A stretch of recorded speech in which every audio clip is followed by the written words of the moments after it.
Good morning. I hope everybody's having a great Monday morning. Today is Monday, October 9th.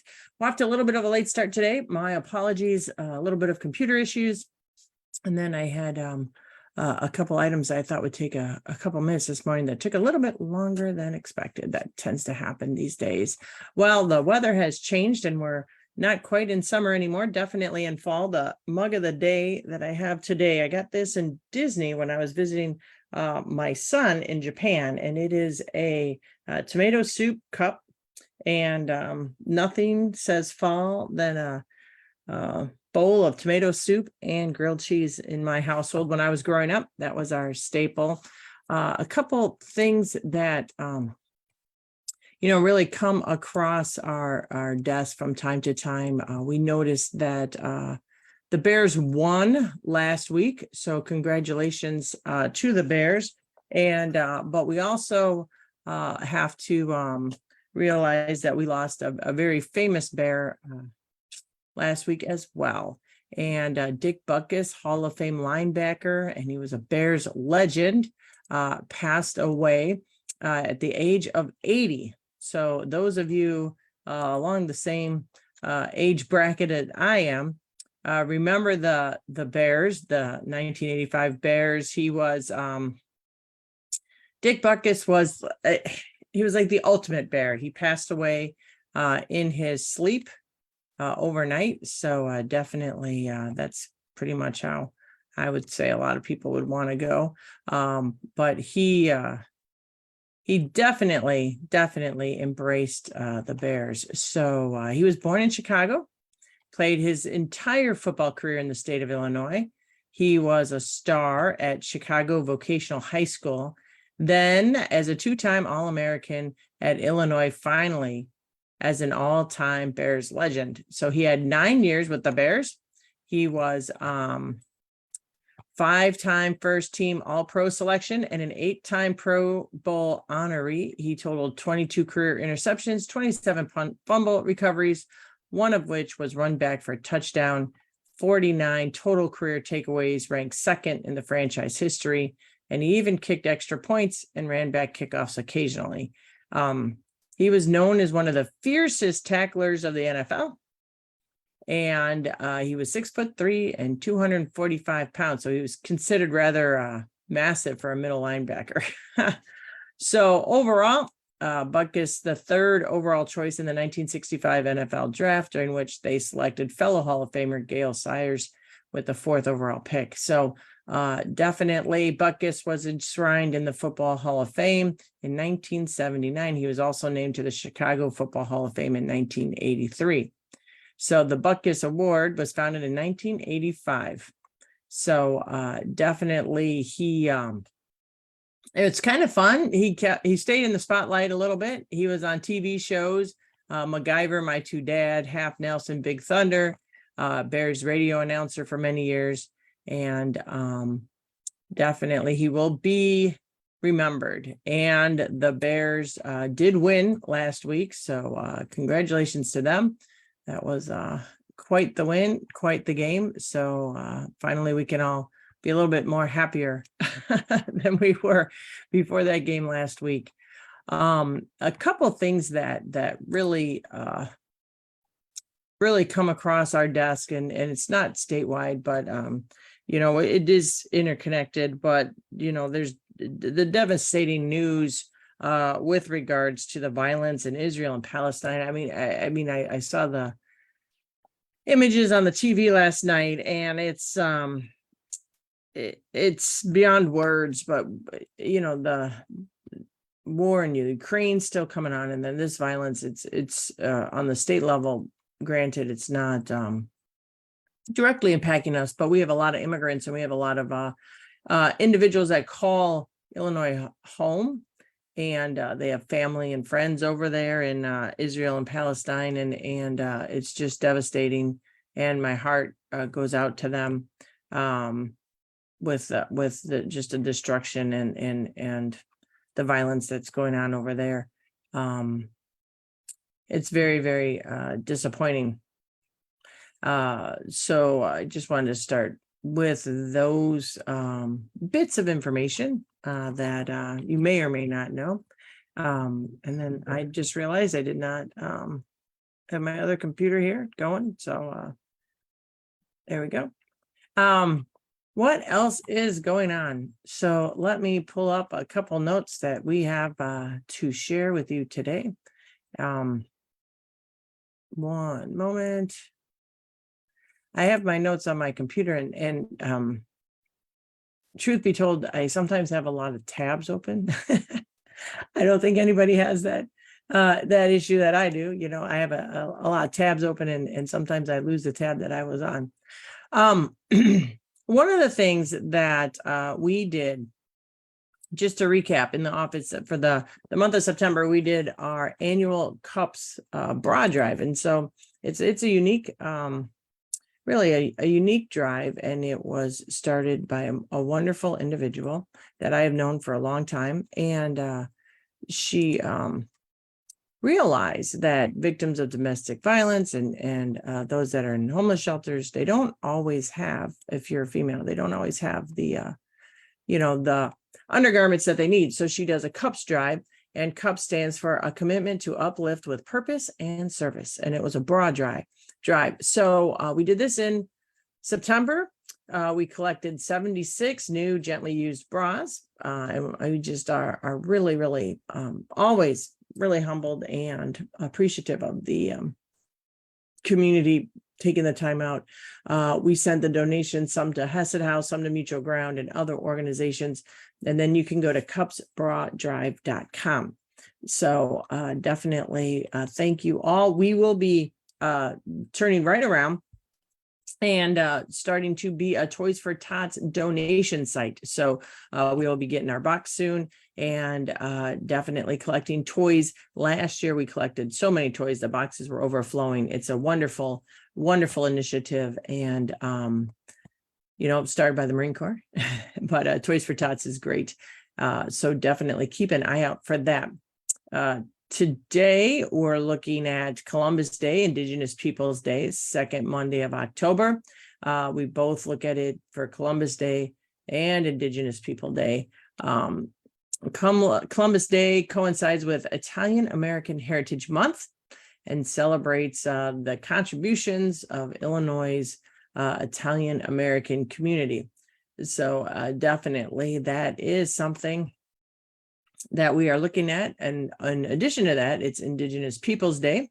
So we honor and celebrate Native American history and their culture, and they have roots here in Illinois. Now, we've talked about the bill to repatriate the items that we have, the remains and items that we have to our Native American groups that are here in Illinois. In Illinois, we had Native American tribes, the Chippewa, the Delaware, Fox, the Illinois, the Iowa, the Iroquois, Kasasaki, Peoria, Potawatomi, and Winnebago. So definitely those were here in Illinois. We, back in the day, we don't have a great history with regards to the treatment of Native Americans. Our country does not have a great history with regards to the treatment of the Native American tribes that were in Illinois. But we are trying to do right by history now. We have a number of sacred Native American sites to burial mounds, including the Chicoya Mounds in East St. Louis. We have the first urban Indian center in the country, and that was the American Indian Center of Chicago. It was established in 1953 and has a long history of serving American Indians and helping Native families with the transition if they come from reservation to urban life. So definitely there are things you can look at. This last week was Banned Books Week. In Illinois, we passed a law against banning of books, understanding that freedom of speech and freedom of expression are pillars in our community, and banning books is not the answer to individuals that may or may not have concerns about certain individuals' literary work, having discussions, open discussions. And, my kids grew up and we just had discussions about books and there's something to be said about looking at literary arts, works of art as work of arts, whether it's a book, whether it's a picture, and understanding that our country is founded on freedom of speech, expression, freedom of religion. In June, this past June, we talked about it, 2023, House Bill 2789, making Illinois the first state to outlaw book banning, ensuring educational equality and literary justice, was signed by Governor Pritzker. And then we also allocated $1.6 million in the state budget for Dolly Parton's Imagination Library. And that's a book gifting program for children ages birth to 5, regardless of their family income. And so definitely that's a good thing. World Mental Health Day. So Tuesday is World Mental Health Day, and it's the International Day for Global Mental Health Educators, Awareness, Advocacy against the Social Stigma. Believe it or not, this was first celebrated in 1992. So we've been celebrating this a lot, but it's really, to me, it's extraordinary now that the state of Illinois, we're putting a lot of resources through mental health. We're having a dialogue about mental health. And it's taken this long, I think, for individuals to start realizing that mental health and physical health go hand in hand, and you cannot be physically healthy unless you're mentally healthy. And there is stress, and there is situations that people have to overcome. But if we talk about it, if we normalize it, if we equate mental health and physical health in the same category, definitely we can get things done.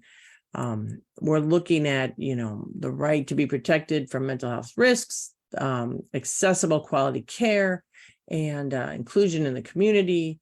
And overall, we want people to be well-rounded and healthy. 1 in 8 people globally, now this is globally across the world, are living with a mental health condition that is impacting their physical health. So, Illinois, what has been Illinois doing? In March, the governor unveiled the Behavioral Health Workforce Education Center. It's a behavioral health workforce initiative. It's based in Springfield and Chicago, and it's for improving the mental health and developmental disability treatments across Illinois. In August, we began giving federal funding. So again, I've talked about federal funding goes through the state. So we're distributing that federal funding, about $10 million we got from the federal government. We looked at that in our American Rescue Plan Act that we got, and that is going to post-COVID-19 mental health services for young people. What we find is young people are still having lingering effects from COVID-19. It's affecting their mental health. We also have some grant programs aimed at access and resources for mental health services for farmers and rural communities across the state. So the Farm Family Resource Initiative, it will fund up to 20 grants to support FFA chapters implementing local initiatives, encouraging access to mental health resources and family members. So in addition to telehealth services. So that's a great thing. The National Alliance of Mental Health.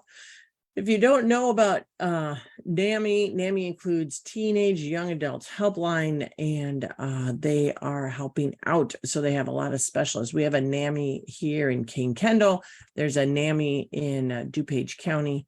And then a couple of years ago in 2021, the end of 2021, President Biden signed into law the Brandon Act, which ensures that any active duty service member can seek mental health assistance confidentially for any reason at any time in any environment, and aims to reduce the stigma associated with seeking mental health care. So in 2023, September 1st, believe it or not, 3 military departments have officially implemented phase 1 of the Brandon Act, and with policies and procedures with be able to support service members' requests for mental health assistance. So this is very important. And a lot of veterans don't understand this, but if you have, and you're a veteran and you have a mental health situation and you go to a VA, it is 100% confidential. It's federal. The confidentiality stays on the federal level. It's not passed down to the state. And so please keep that in mind to get help in a VA facility.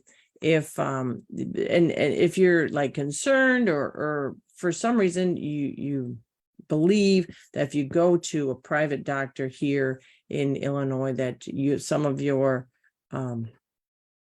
mental health concerns or issues or questions might be public or turned over to the state, if you go to a VA, it stays on the federal level. So please get some mental health assistance at the VA. I was just talking to a veteran last week. I've been struggling for many years, and he called me up and finally told me he's going to the VA and feeling much better. So the VA is equipped to handle mental health crises. And even if you're not in crisis, just go and get a mental health checkup. One of the things that I know that we hear on the TV and we hear on the radio, everybody that says, if you're in crisis, call the helpline. Please, if you're in crisis, call the helpline. However, sometimes people don't realize they're in crisis until it gets a little too late. And we don't want it to get too late. So please just go get a checkup. People get a physical checkup. Just go get a checkup. There might be some stressors in there that are causing some mental angst, and could work that out.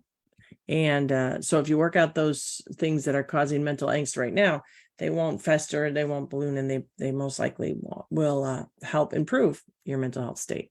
So again, please, if you're a veteran, seek help in the VA. If you're not a veteran, please seek help with your mental health provider. And sometimes you go to one and it doesn't click, you go to another one. You need to find the person that connects with you. Not all mental health providers are the same. Not all mental health providers provide the same type of services. So please do your due diligence and work with your, even you can work with your primary care doctor, or you can, call a professional, or you can work with NAMI. You can work with organizations that are really dedicated to mental health as well. October is National Cybersecurity Month. And it's so important to ensure that your computer is safe. Like, I do not click on any links. So if individuals send me an email with a link, I'm not clicking on it. So you have to let me know if you're going to send me a link ahead of time so I can be on looking for it. But the City of Aurora's Information Technology Department is collaborating with KnowBe4, and that's the world's largest security awareness training platform, to offer Aurora residents a free home internet security course designed to assist all family members. So it's only available through October, and it's for community members. It's for you to identify the security awareness is and why it's essentially an online safety, understand how cyber criminals use common tactics, learn how to protect yourself. So you can access the course from the City of Aurora's website / free internet security course with the password home course, and you can go online and be aware with regards to cybersecurity, multi-factor identification, strong passwords. One of the things is to change your passwords often. Don't use the same password for everything. Recognize phishing. Like I said, I don't click on any kind of link that's emailed to me. So it's quite the thing. Also, October is Domestic Violence Awareness Month. Domestic violence touches pretty much every community in the state. It really every social economic situation. It's we've had some domestic violence tragedies. So we passed last year Senate Bill 257, and that was my bill that I passed that extends the authority of military protection orders beyond military locations. So what we found was this gap in the law, for lack of a better word, where an individual who was threatened or the victim of domestic violence was on base. We have 3 bases: Scott Air Force Base, Great Lakes Naval Training Center, and Rock Island Arsenal. If they had a military protection of order, something that happened on the military base that wouldn't translate out into civilian world. So Senate Bill 257 helps to provide these victims with the full protection, no matter what. And it also provides survivors with additional employment protections as they recover from their domestic violence. Now, a couple of weeks ago, I had a discussion with an individual, and we do need to acknowledge that domestic violence is not just about women. Men are victims of domestic violence as well. And it really is, it holds no boundaries. Domestic violence, men, women, children, it affects families, it affects regardless of age. And so we really need to be diligent with regards to domestic violence. And Illinois is working really hard to protect victims of domestic violence, partner violence. It's not always in a marriage, it's partners, it could be individual. And, everybody who is mandatory reporters, first responders, our community members, our teachers that report domestic violence and abuse. It's so very important that we are knowledgeable about domestic violence, and that it can be your friend right next to you and you don't even know it is suffering from a domestic violence situation. Again, women or men, however individuals exist in this life, it affects everybody. And there's a hotline. And then this Friday, Mutual Ground, our domestic violence shelter here in Aurora, is having their annual gala that I will be attending. And it's an honor to stand with such an organization that does so much for so many individuals in our community, protecting the victims of domestic violence. Breast Cancer Awareness Month. October is like a lot of months. October Breast Cancer Awareness Month. Again, I do have to say, breast cancer does not only affect women, it does affect men. So about 1 in every 100 breast cancers diagnosed in the United States is found in a man. So breast cancer, it affects everybody as well. Now, it affects women more than men, but it still is so very important. And it is definitely something that we need to talk about. There are risk factors as you get older in life, family history of cancer, and those risk factors you need to go over with your doctor. And it's good to be physically active, healthy weight, limiting alcohol, get your annual exams. So that is so very important as well. So those are some little updates with regards to October. Happy October. It's time to break out all the sweaters, time to break out all the sweatshirts. It's the weather has definitely been changing. One of the things I'm going to help announce, Oswego Village President Ryan Kaufman started a new tradition when he took office in May of 2023 to have a veteran lead the Pledge of Allegiance at each village board meeting. Veterans don't have to be from Oswego. They can be from other areas as well.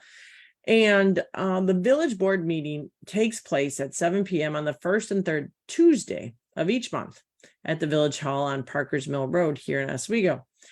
So they are, I got a call that they didn't have a veteran to lead the pledge at one of their meetings, and they were calling around trying to get a veteran to sign up to do it. It normally takes just a couple minutes. You can stay for the whole meeting, or you can just come for the pledge. But if you're interested in leading the pledge, you can call my office, or you can talk to Julie Hoffman with the Village of Oswego, jhoffman@oswegoil.org. We also want to give a congratulations to Karina Garcia. She is here from Aurora. I've known her many, many years. Gosh, I think I've known her well over 15 years now. Congratulations to Karina Garcia. She was appointed to the Illinois Workforce Innovation Board. She serves as the first female president and CEO of the Aurora Regional Hispanic Chamber of Commerce and the International Progressive Hispanic Chamber of Commerce, and is also the president of the International Women of Influence. She owns 2 businesses and is the president of A&A Transportation, Inc. And that's a company in the construction industry. She's a contributing author to the Inspiring Latinas Volume 1, served as a volunteer with World Relief and Action Latina, and she taught U.S. residents the Constitution. She attended DePaul University for training in the immigration procedure and has received several recognitions from local governments, school districts, and other nonprofits for her leadership in the community. She has sat on the advisory board of the Interfaith Food Pantry, was a board member of the Aurora Hispanic Chamber of Commerce, of the Aurora Puerto Rican Council, Family Shelter Services. She's currently on the board of Marie Wilkinson Food Pantry, the Fox Valley Habitat for Humanity, the Alive Center, the APS Training Institute, and Why Women Building Matters. She is a committee member of the Miss Fiestas Patrias DuPage, and she has received a degree from the College of DuPage. So the governor appointed Illinois Workforce Innovation Board, and it includes leaders from the state, business, industry, labor, education, and community-based organizations, with evaluating and meeting the workforce needs of Illinois employers and workers. So congratulations to Karina. She does so much. I've known her for so long, and she is just a wonderful individual all around. With the advent of fall and sweater weather, which I tend to like sweater weather, we have LIHEAP. So LIHEAP, we've talked about this before, Low Income Home Energy Assistance Program. So applications opened October 2nd for income eligible households with seniors ages 60 and above, or individuals with documented disabilities or children under the age of 6. So you can go to LIHEAP, which is helpillinoisfamilies.com, and fill in and submit a request for services form with that. We also have announced the launch of Chan Zuckerberg BioHub Chicago. And this is a new biomedical research hub with the cutting edge in leading scientific study. So dubbed CZ BioHub Chicago, brings 3 Illinois' leading scientific and technology institutions. And this is another thing. Everybody wants to talk negative about Illinois. We are the leaders in so many things. And one of them is science and technology. So we have the University of Chicago, University of Illinois, Urbana-Champaign, and Northwestern University. They all are going to study and, the human body, human tissues, and really looking at breakthrough therapeutics. So in early 2023, CZ BioHub Chicago was selected to join the prestigious CZ BioHub network, which includes a $250 million investment from the Chan Zuckerberg Initiative. And so this initiative, it was founded in 2015, and it aims to help solve society's toughest challenges, eradicating disease, improving education, addressing the needs of local communities. So we're very excited to have that as well. We're looking at other grants that have been awarded. Alexi Janulius, Secretary of State, awarded $420,000 in grants to state prison libraries, making the first time that reading centers for inmates have received significant public dollars in the years. So it's about $15,000 for books, magazines, newspapers, and supplies inside the libraries for each of the state's 28 prisons. So this is the most significant investment since the prison library system was established in the 1980s. Now, you may know, you may not know, the Secretary of State is the chief librarian of the whole state. So libraries falls under the jurisdiction of the Secretary of State. So the $420,000 in grants represent about 7% of the grant allotment for community libraries. So it is a significant portion for community libraries. So 43% of people, believe it or not, that are released from state prisons because they have their time frame that they are in there, they tend up becoming incarcerated again within 3 years. And it really, really is expensive. So providing literally knowledge and libraries to inmates while they're serving and getting them educated. And we've worked really hard getting them licensing. They can be licensed roofers and jobs when they get out. It's very, very important to make sure that if an individual winds up in prison, that they don't go back. And we've worked really hard as a state, continuing to work really hard as a state with regards to that. So there's a lot of report cards on the internet. Again, you always should do your homework. So there's healthcarereportcard.illinois.gov.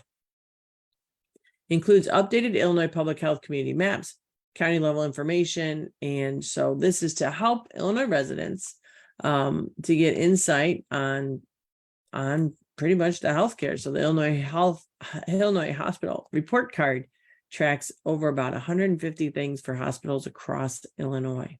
So you can check that out.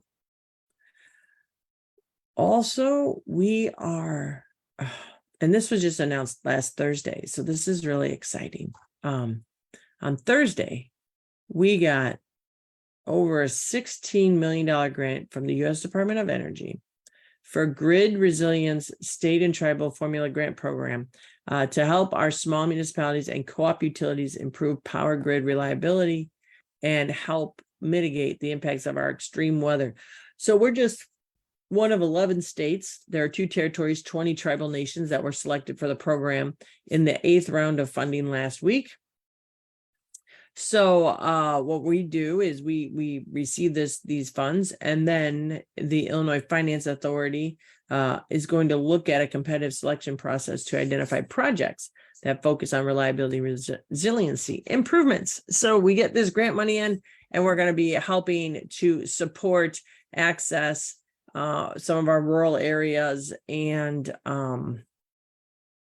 really, I just think it's really exciting. I think it's great that we're able to partner with the federal government. Now, honestly, there's a bit of a stagnant there in the federal government without a Speaker of the House right now, but these programs were already passed and they're being distributed. So luckily, these things have been passed and been distributed, so we can really start using these funds that we're getting from the federal government. Now, we are in session on the 24th, so we have a couple weeks before we go back to Springfield, and then we're going to be doing bills and the veto bills. But so I'm just giving you little updates that come across my desk that I find is really interesting. And one of the things that we work on with the federal government and with DNR, and we've talked about this before, is our environmental footprint. And what we also look at in Illinois are things that are invasive species. So it's interesting because we've gotten an invasive species of birds, which I thought was a really interesting thing. So we got an invasion of tropical birds known as limpkins, and they have been reported in Illinois. Now, we had an invasive species of snails, and it's kind of linked to say that this bird might have been attracted by the invasive. So the invasive bird was attracted by the invasive snails. Sounds like a rhyming book or something like that. So the limpkin is gangly brown and white. It's about a heron-sized bird. It's got a heavy body, long neck and legs. The bill is long and fairly thick, curved slightly downward. And it's twisted at the tip because it removes snails from the snail shells. Now, typically, they live in tropical areas, southern Florida, the Caribbean islands, Mexico, Central and South America. It gives a piercing cry from its wetland habitat. There have been sighted at least 24 times in Illinois this year. Now, the climate's going to change quickly. And so I don't know what's going to happen with these birds. They're not native. They're used to warmer weather. But these non-native snails are the new food source for these limpkins. So they feast on mussels and snails. And these invasive snails. So invasive Chinese mystery snail, also considered an apple snail. It's to me, I just think it's really fascinating how the species evolve and they're invasive and they come in, and then what comes after them. Most of the time we're talking about invasive plants and vines and everything like this. So now we get an invasive fish, we have Asian carp. And so now we're looking at all these different connected invasive species. And so the limpkins within the last few years have been in Missouri, Iowa, Wisconsin, Minnesota, Michigan, Ohio, Indiana, and here in Illinois.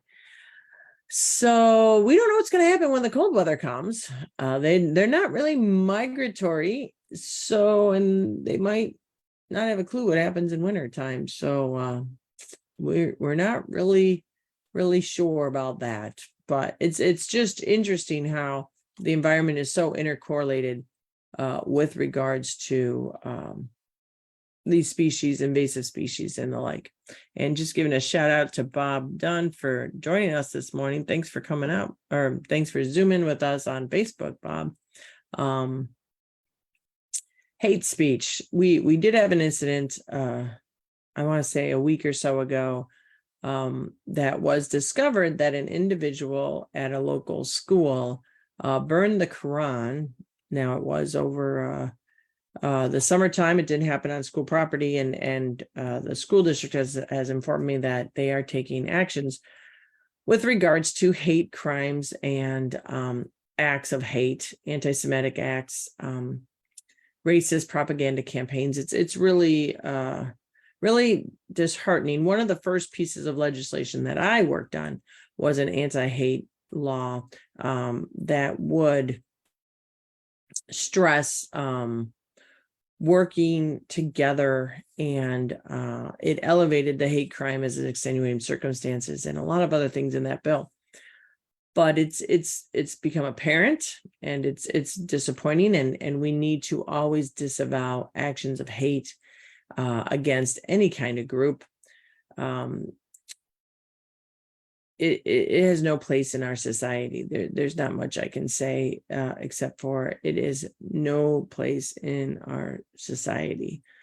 Last year in January, there was targeting Jewish institutions and businesses in West Rogers Park. An individual in Niles was convicted of a hate crime. It's so disappointing, and I almost have a hard time talking about it because these acts are assault, harassment, vandalism. It's of really, truly no place in our society at all. White supremacist groups are popping up, and far right individuals and individuals that are just extremism really has no place. Extreme hate has no place. And I know I sound like I'm rambling, but it just touches people so deeply. It touches myself deeply that, we are working so hard to combat hate in our community, and we all have to do it. We all have to be diligent. It's not us in the government. It's not groups that are working. It's all of us together. So in Illinois, we have the Commission on Discrimination and Hate Crimes. The governor appoints the commission members, and the Illinois Department of Human Rights was activated in 2021, and it's to address hate crime incidents, acts of violence in Illinois. The Illinois Attorney General does have the authority to bring a civil lawsuit on behalf of the state against a person who commits a hate crime. Hate crime incidents and discrimination, you can call the Illinois Attorney General's Civil Rights Hotline at 877-581-3692 to report it. And then we also have the Crime Victims Compensation Program that can assist victims of crime. There's a lot more to do. We all have to be diligent, but we need to renounce and really, truly address any and all issues that could and are viewed as a hate crime against any kind of group. It's it really is just so upsetting and disparity. It's beyond words. I really am at a loss of words in it, but it's really sad, but we all have to work together with regards to that. So not much is going on with regards to the state right now. We are looking at veto session, October 24th, 25th, 26th. We're back in Springfield. We're looking at bills right now that will be considered a veto session, touching base with individuals, gearing up again for that. However, on this Friday, which happens to be October 13th, Friday the 13th, we are, first of all, in the morning is the American Legion meeting. Every month, the second Friday of every month is the American Legion meeting. They have a new office, 1649 Montgomery Road. So put on your calendar. 8 o'clock is bagels and coffee. 8:30 is the meeting. Swing by. I go there every month. So I will be there this morning on Friday the 13th from 8 o'clock in the morning. It begins the American Legion meeting. So if you're a veteran, if you're a spouse of a veteran, a child of a veteran, please show up at that meeting, 1649 Montgomery Road. After that meeting, a little bit in the afternoon at 2 p.m. on that same day, Friday, October 13th, we are dedicating Herschel Luckenbill Road. If you know Herschel, I know Herschel for a long time. He was on the Navy. He was really Mr. Veteran in the community. He had moved to Tennessee and then passed away unexpectedly July 28th, 2021. So we passed the resolution, Joint Resolution 79 last year to designate a section of Route 30 in Kendall County in memory of Herschel Luckenbill. And so this section of Route 30 is close to his house. It's the road he always probably went through to get into the subdivision there. He lived in Montgomery, and everybody that knew him, appreciated all he did for the veteran community. He was just go energy all the time, and 100% dedicated to the veterans in our area, in the Fox Valley area. When he was 19 years old, Herschel was on the ship, and his ship got hit as an incoming shell hit, and two of his friends he lost, and there were some that were wounded, and he talked about it quite often. And I think it's important to note that he talked about this very, very tragic situation in his service. And I think that helps people to talk about their situations as well. That helps veterans to open up about their situations, and talking with friends is so very important. And he was there for everybody. He talked to everybody, and he talked, and he was just Mr. Veteran Advocate in the Fox Valley area. He was a guardian for the Honor Flight Chicago, loved Honor Flight Chicago. He went 25 times escorting our veterans to Washington, D.C., visiting the memorials that were that paid tribute to their service, World War II, Korean, Vietnam veterans. And then when he could no longer be a guardian, he continued to just volunteer with Honor Flight Chicago.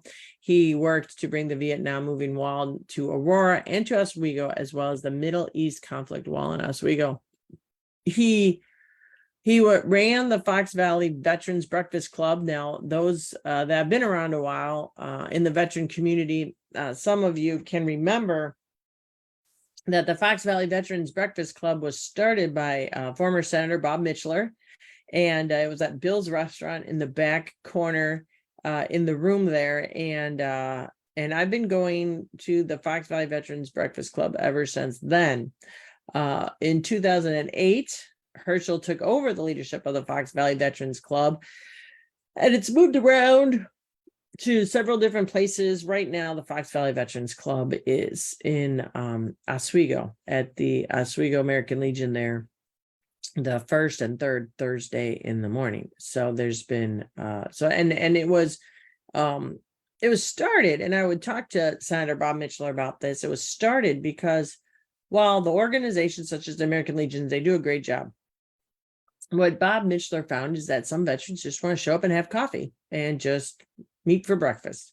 No structure, no organization, just showing up and talking and enjoying the camaraderie of veterans. So that's how the Fox Valley Veterans Breakfast Club started. So we're honoring Herschel. It's taken a little bit of a time since we passed the resolution, but Route 30 from Douglas Road to River Road will officially bear the name Herschel Luckenbill Road. And it is a lasting tribute to Herschel's dedication to his country, to all his fellow veterans, and to the community and his family. And we're not going to forget him. So October 13th, rain or shine, 2 p.m. We're going to be meeting at the Jewel parking lot right there on Route 30 by 30 in Douglas. So that is where we're going to meet and for the program. Finally, I think I talked about this before, but the 6th annual Veterans and Fire Service Training Event, November 4th and 5th, is going to be in Champaign.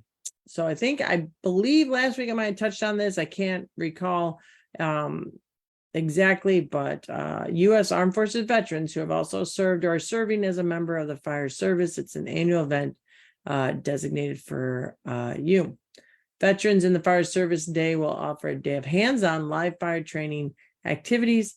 Attendings will engage an elite group of IFSI instructors who will introduce essential firefighting skills while participating in rigorous fire training rotations. There's no charge to attend. And breakfast and lunch on Sunday. There's a welcome reception and dinner on Saturday. So fsi.illinois.edu if you're interested in that. Our office is going to be sending Veterans Day cards to veterans all across Illinois in our veteran homes. If you're interested in writing a card or a letter of appreciation and gratitude to our veterans for their service of their country, you can drop off at the office, 1677 Montgomery Road, Suite 116. We'll be sending cards to the homes in Anna, Chicago, LaSalle, Montino, and Quincy, Illinois. Please drop them off before November 3rd. So that's our update. I realize that not much with regards to legislation on this update this morning. And we just have to keep everybody who's facing violence in Israel and Pakistan. It's just it's a little overwhelming sometimes, but again, it does happen, and we definitely need to be there for each other and take care of ourselves. So with that, it is Monday. Have a great Monday. Thanks for joining us, Gay and Bonnie and Bob and everybody else who might be tuning in later on in the day. If you need anything, my flag is, if you need anything, my office is open. And definitely, please, swing by the American Legion meeting this Friday in the morning, and Herschel's dedication at 2 p.m. And then at night is the Mutual Ground gala. So that is my Friday, if anybody was interested. But have a great October. The pumpkin patches are open, and just enjoy the day, enjoy the weather. So take care, everybody. Be well, be safe. COVID's still out there. Take all the precautions that you need, and certainly I will be Zooming back with you next Monday. So take care, be well, and be safe.